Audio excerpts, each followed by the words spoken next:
What's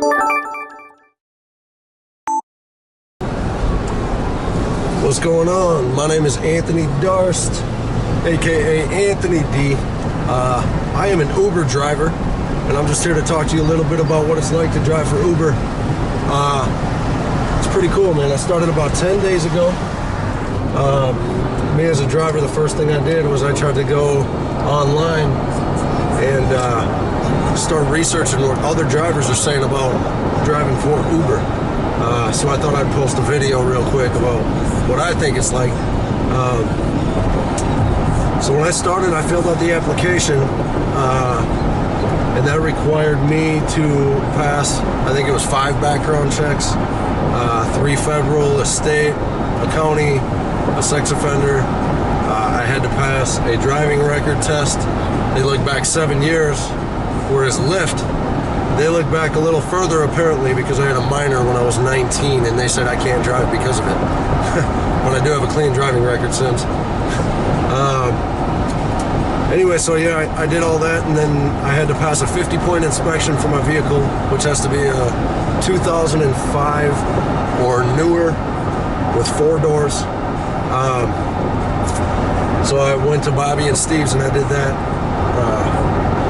I'm in Minneapolis, by the way, Minneapolis, Minnesota. So with that said, I had to pass the 50-point inspection. It was $35. I had to pay for that out of pocket. It took a while for them to get my account activated, but because I had all the information in right away, you have to give them a title. You also have to give them proof of insurance. And then once you get all that, you're just waiting on the background checks, which you receive like, I don't know, 5, 6 different emails about that, with each different one telling you that you're approved. So once you're approved, you can just you can activate your Uber partner app, and you're good to drive. So it's really not that difficult. It takes a couple days. So when I started, they had an incentive for $200. What you had to do was drive Friday and Saturday between the hours of 9 p.m. and 3 a.m. And you had to drive 10 hours in that amount of time, averaging 1 trip an hour. So I wasn't sure how it was going to go. When I realized I could sit in my suburb house and wait, and I would get about a ride an hour regardless, but wherever those rides take me was usually to a more populated area. So the beauty of it was that I was getting paid to go drive my first trip, because I was sitting in my living room doing whatever. So after that, I did meet that $200 promotion. The problem was they didn't put it on my first check. It wasn't really a problem, but they were real quick to put it on my next check. They did refund me for that. I'm not going to tell you exactly what I got paid, but that first weekend, I worked Friday night through Monday morning, and 3 a.m. Monday morning is when their pay period cuts off, and then you get paid the following Thursday via direct deposit. And so they were real quick to put it on my next check, but I made over $500 my first weekend in about, I would say, between 15 and 18 hours total. It went pretty well. I haven't had anybody puke in my car yet, and now I've done over 100 trips. But yeah, man, Uber's definitely doing me right. I know that they do cover your passengers for $1 million. Now, I do want to just mention that my first week driving, I noticed that you run into a lot of people. So you do kind of have to set some ground rules. I had my like 3rd or 4th trip, a lady thought it was cool to climb from my back seat to my front seat while I was on the highway going about 70 miles an hour. And I don't think that was very cool, because she was all over the place. Cash tips, I do make a little bit of cash tips. You do have to let them know.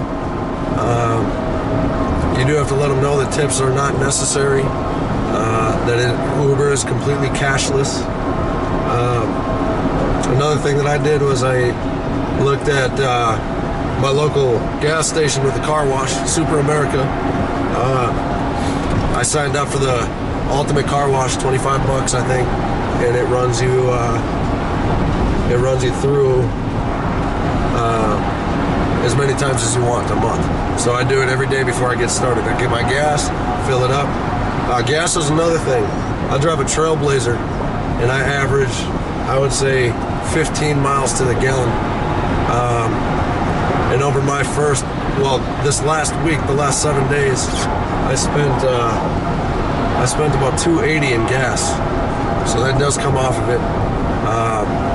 But if you have a more fuel efficient vehicle, you are in good shape. I would say I easily make $18 an hour living in Minneapolis. Now, one thing I do want to do is let you guys know that there's always some sort of promotional referral program. So if you refer somebody to Uber, you get a kickback. But the beauty of it is that after their first 25 rides, which I did in my first day and a half,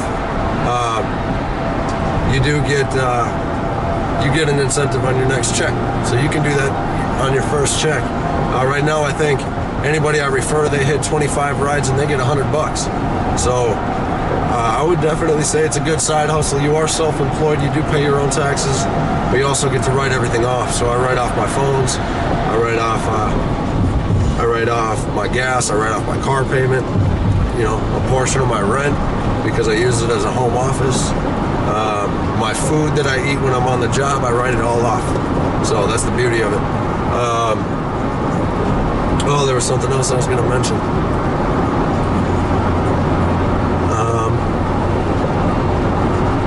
I guess I'm not sure. Oh yeah, so I was going to say the referral, I'm going to put it at the bottom of the screen, and it's in the description. I'll give you the code. So go ahead and sign up through me. I definitely would refer Uber. Another thing I was going to mention, driving for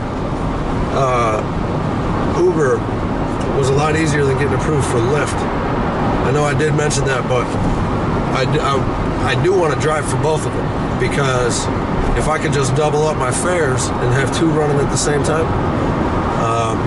it would just be more money for the time that I put in. Because come a busy night, if you go downtown Minneapolis, there'll be 60 Uber drivers in a matter of a 2-mile radius. So there's definitely a little bit of competition. But yeah, man, I treat the customers good. I keep my water on hand, bottled water. I keep a couple back there. I keep my phone chargers readily accessible. I'll go ahead and show you my setup. I got my music running off of Bluetooth. One more thing I was going to mention was the Uber phone. I have an iPhone 6 Plus for personal use, and I was using that for Uber my first 4 or 5 days, and I did not like it because every time I would go into the app, it would kick off my Bluetooth. So if you're using Bluetooth, Uber's not there yet. They're using an auxiliary cable for their Spotify feature, which is that passengers can have Spotify running on their phone, and if they get in your car and you're plugged into the auxiliary, it'll start playing their Spotify music, so they're running the playlist. It's cool, but I can't use it yet because I run all of my sound off of Bluetooth, and it does kick it off. So I pay $10 a week for an iPhone 4, very basic. You can't do anything with it except for the Uber app. You do get the basics like your calendar and your calculator and stuff like that, but you can't do anything. You can't send text messages.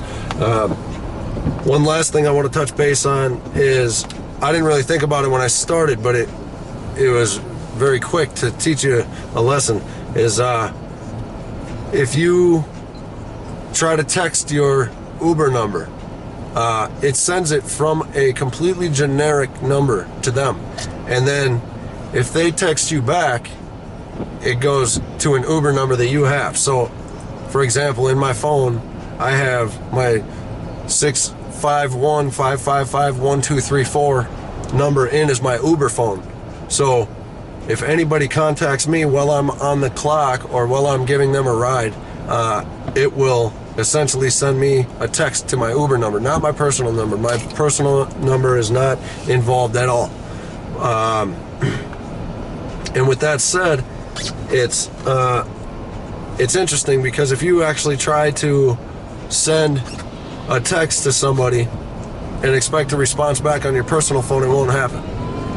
So make sure that if you are trying to get these people's contact information, that you do actually have them send it to your personal number,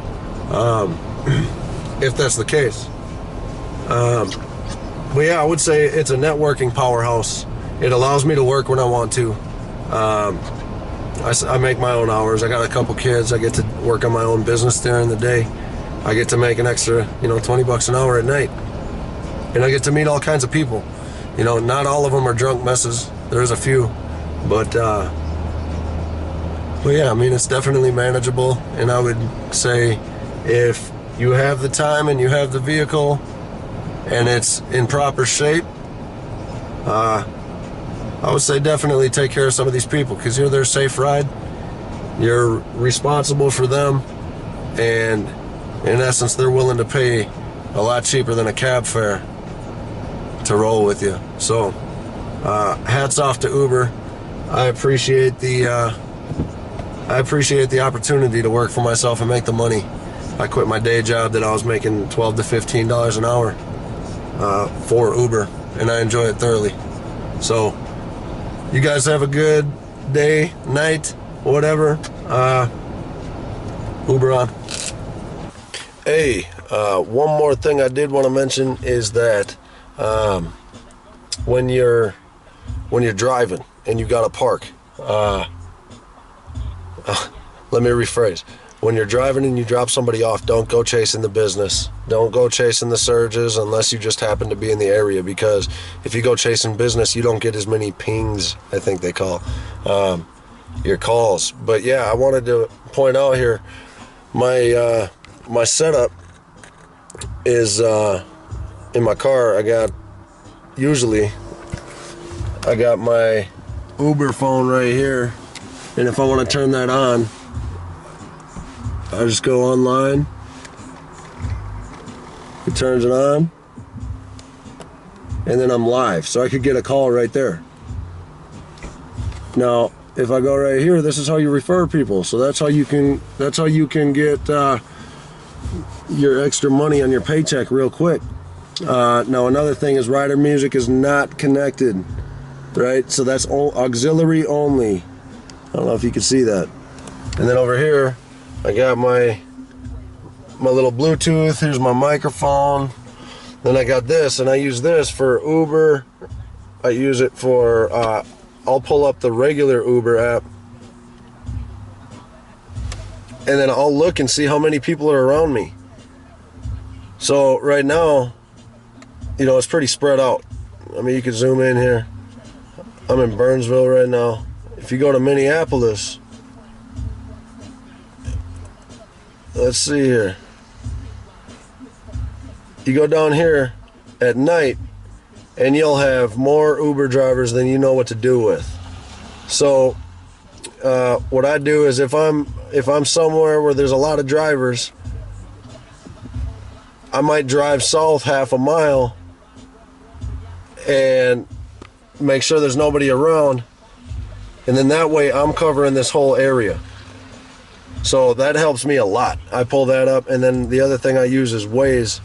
Now, this is a social app, but the reason that I use it is because it's real time. It's as real time as it gets. You socially update the app. If you're going slow, it knows how fast you're going.